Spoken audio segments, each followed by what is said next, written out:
The chatterbait has been one of the hottest lures to throw in recent years, as there are many different ways to use it to catch bass. And in this video today, we're going to have Miles Berghoff, Kyle Cordiana, and Matt Steffen share with you what they would have wished they've known when they began throwing the chatterbait. All right, everybody, so I'm here at Lake Wheeler here in Alabama getting ready for the next Bassmaster Open, and Wheeler is definitely chatterbait territory. I mean, there's plenty of shallow flats, there's grass, everything that you would want to see for a chatterbait bite is here on this lake. And that's no surprise, you know, TVA lakes, chatterbaits are definitely, killers out here. But one of the things that I wish people had told me about early on in my chatterbait fishing career is that chatterbaits aren't just for shallow water. You know, most people think of a chatterbait for 2 to 5 foot of water, maybe even shallower than that. But they don't really think of a chatterbait as a really good tool past that 5 foot range for the most part. And the reason for that is the most popular sizes are 3/8 ounce and 1/2 ounce versions of, like the jackhammer or any other different type of chatterbait. But the jackhammer actually comes in, several of the colors come in 3/4 ounce, like this one right here, and 1.25 ounces. So those two chatterbaits are really, really good for getting down to deeper depths. And where I've seen a chatterbait really excel out deep is, say you've got a deep grass line. You know, a lake like Seminole comes to mind when I think of a lake that has hydrilla growing from like 20 foot of water in some instances. And when you have that deep grass line, there's only so many baits that you could fish very, very quickly through that type of vegetation. And usually fish are seeing, a heavy spinner bait, a crank bait, maybe even a swim bait, but none of those really come through the grass all that well. But a chatterbait is a perfect tool to be able to get down to those deeper depths and also be able to work through that cover without, getting fouled and ruining your cast. So lately, in the last few years, I've really started to use the 3/4 ounce and the 1.25 ounce versions to get down to deeper depths. And I've caught a lot of fish, and I've even made quite a bit of money off of these heavier chatterbaits. But as far as the tackle that I use with a heavier chatterbait, the 3/4 ounce and the 1.25 ounce, I really like to use a 7.5 foot Versa Series, a medium heavy rod. That rod gives me a lot of leverage. I can do a big old sweep hook set. I can make a big long cast with it. It's just a really good rod that fits well with this heavier bait. And then I like to use a 7.2 to 1 gear ratio VLD10 reel. And then I spool it with 15-pound test, usually just red label fluorocarbon from Seagar. And as far as the chatterbait itself, the one key thing for a deeper chatterbait, in my opinion, is using a trailer that is very streamlined and doesn't create a lot of drag and resistance. So I like to use the Z-Man Razor Shads here. The Razor Shads does not have a paddle tail on it. It really doesn't have a lot of inherent action, and it's very, very streamlined. So that allows this bait to get down to the deepest depths. If you use like a paddle tail style bait like a Diesel Minnows or any swim bait like that, it's going to create a lot of drag, and it's going to want to lift this bait up. So it's going to be harder to get to those deeper depths with those type of trailers. But a trailer like the Razor Shads is very streamlined, not a lot of resistance and drag, and it allows you to get down deep. So that is the trailer that I like to use. But overall, a chatterbait is not just for shallow water, and I wish somebody had told me that I could catch them deep on a chatterbait when I first started fishing them. Hey guys, Kyle Cordiana here with Bass Fishing Declassified. Today we're going to offer some quick tips about things you may have been told the first time you started fishing a chatterbait.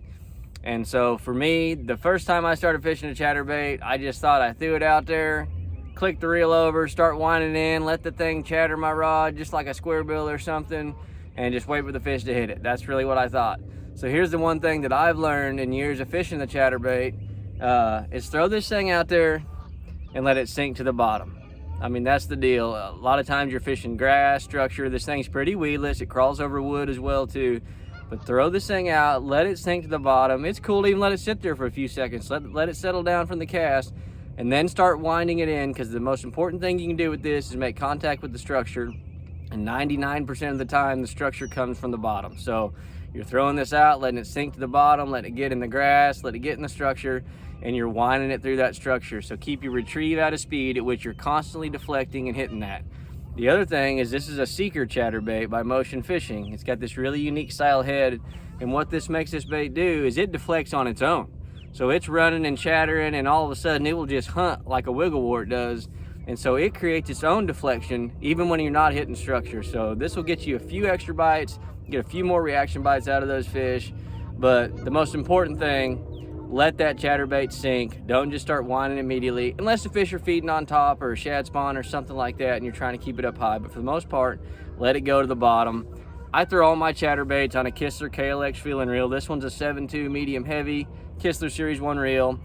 Typically throwing it on 17-pound fluorocarbon. I may go up or down 15 to 20, but for the most part, 17 is the way to go. And if I'm throwing a crawbait on there, I like throwing the Yum Christie craw. But also you could go with like a swim bait style, something with a boot tail on it, or a Yum Scottsboro, something to make it swim. Either way, that's my little tip for you guys. I wish I'd have known that when I first started throwing a chatterbait. Enjoy the content in this video and want more personalized instruction, head to our website, fishthemoment.com. Then go to the virtual lessons page. Here you can book one-on-one virtual lessons with each member of the Fish the Moment team. In these 1-hour lessons, the Fish the Moment team member will break down your lake using Google Earth and a contour line map and answer any questions you have. Whether you're preparing for an upcoming fishing tournament or a fun weekend on the lake, make sure you sign up for one of these one-on-one virtual lessons so you're fully prepared to catch as many fish as possible on the water. Check them out at fishthemoment.com. A vibrating jig is definitely one of the best big bass tools that we have. It can catch numbers as well. It's been dominating tournaments for a long time now, but I gotta tell you, it's not as simple as tying on your favorite vibrating jig, casting it out there and winding it in. Honestly, for me, it was almost a frustrating bait in the beginning because I knew how many people were having success on it, but yet I wasn't catching that many fish. And in reality, there was one key thing I had to do to generate a lot of those strikes. And that one key thing was to take your vibrating jig like the slobber knocker and crash it into the cover that you're fishing. What I mean by that is, if you're fishing around grass, let it get buried in the grass, rip it out, create that explosion, let it fly out of that grass, because that's going to create the reactionary strikes. If you're fishing it around docks, clink it off dock posts. You want it to deflect to create that reactionary strike. If you're fishing it around laydowns or stumps, the key here is you want to bump and grind off of that stuff. Same thing with rocks. I know it's an exposed hook. You're gonna get hung up at times, but the more you can beat these baits up off of the cover that you're fishing and create those deflections and those random movements, you're gonna dramatically increase the number of strikes that you get. If you watch some of the best vibrating jig fishermen out there, they're constantly ripping their rod, changing their retrieve speeds. They're doing things to make these baits dart side to side and explode out of the cover and deflect off of the cover. That creates those reactionary strikes. I cannot stress this enough. If you want to be a good vibrating jig fisherman, you better learn to bump it off the cover that you're fishing, because those fish a lot of times will react to this from a reactionary standpoint better than most other baits. So that means in order to create those reaction strikes, you have to impart a random action into your retrieve. If you just straight retrieve this back to the boat, it just comes vibrating back. It looks great, feels great, but it doesn't do anything that's going to impart those fish to really crash the bait and try to engulf it and eat it. So guys, if you want to catch more fish on a vibrating jig, go out there, impart more action into your bait, deflect it off of every piece of cover that you can, and you will see you will get more bites.